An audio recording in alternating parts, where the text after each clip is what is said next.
even in saying I had a feeling he was probably going to win, I could not have anticipated what an absolute just mollywhopping this was. They got mobbed. This was a historic defeat. And there's no way. And I think like any discussion of what happened on Tuesday needs to begin. And we're going to get into the granular details of it, but I think it needs to begin with the acknowledgement of the essential success of Donald Trump and his political movement as the dominant political figure of our time. And that 2020 was really a fluke. It was a Mickey Mouse bubble election. Yes.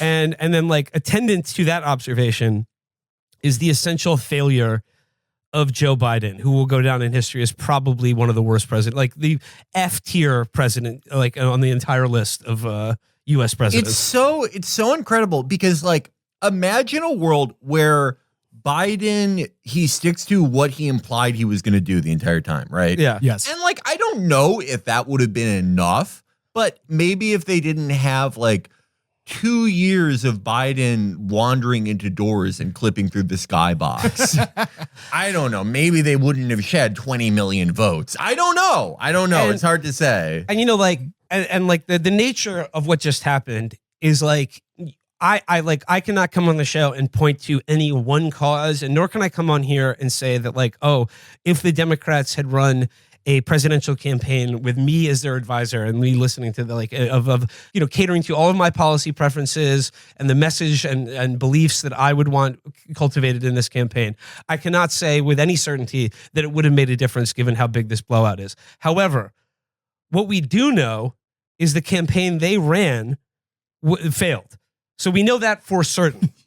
So like that we can say with absolute certainty. And then we can get into what maybe they could have done differently, but they got exactly the campaign that they wanted to run.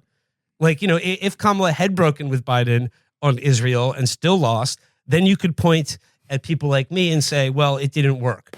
Well, what you did failed, and it failed harder than just about anything I've seen in my lifetime.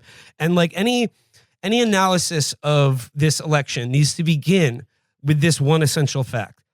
Donald Trump won the popular vote with 3 million fewer votes than he did the last time, but Kamala had 14 million fewer votes than Joe Biden in 2020. So where did those voters go and what happened? We can start with that.